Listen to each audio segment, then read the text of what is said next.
Hello, I'm Preston Smith, and I will be participating in the Acing Storytelling Competition.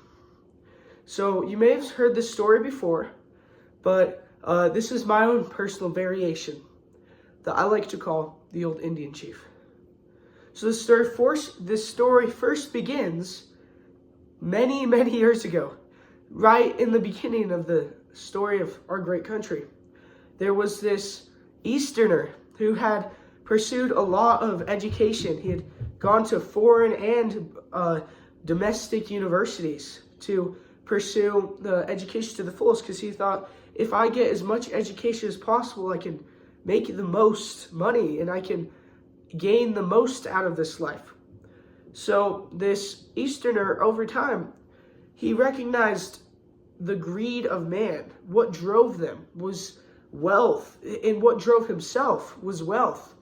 So he recognized that he couldn't change man, but he could change himself. So he chose, and he decided that he wanted to go out into the wilderness to live as a nomad, to be a mountain man of his own time. And he wanted to be away from man because he had been done. So he petitioned this old Indian chief to come and train him, because this chief had been the chief of his tribe for many years, and he had helped his tribe through disasters. He had been living in the wilderness for many years.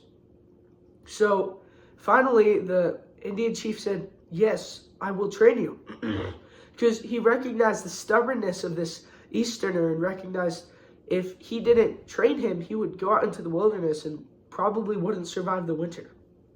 So he trained him for many weeks. He trained him how to hunt, how to fish, how to build shelter or make weapons.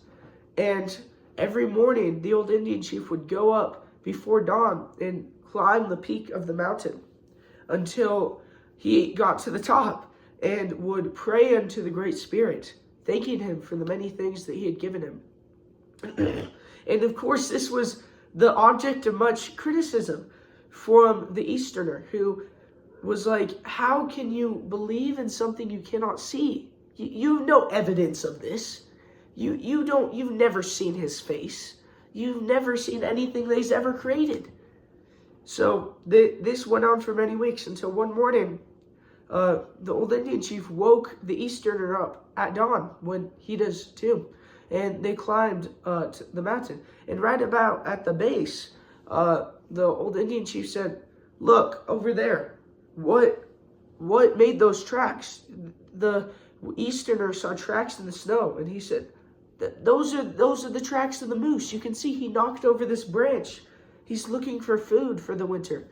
He's trying to get food because most of the plants have died. It's almost winter. So, but the old Indian chief said, "How do you know this?" And the Easterner said, "You've taught me well, master. We've trained for this long. We've trained for weeks." So they continued their trek up the mountain. And about midway, they saw this little trail, a smooth trail with little feet marks in the snow from the feet of this animal. And the chief said, "What animal made these tracks?" And the Easterner said, "That's the beaver. You can see where his tail padded up against the snow. You can see. And that's where his feet, he's heading into the river to get ready for winter." And the old Indian chief said, "How do you know this?" He said, "You've taught me well, master." And then just about the top, they saw these tracks, more tracks again. And the old Indian chief said, "What are those tracks?" And the Easterner said, "Those are the tracks of the coyote. He's looking for prey. He's hungry. Most animals are hibernating right now, who are slowing down in their daily activity." And he said, "How do you know this?" The chief answered. He said, "You've taught me well, master."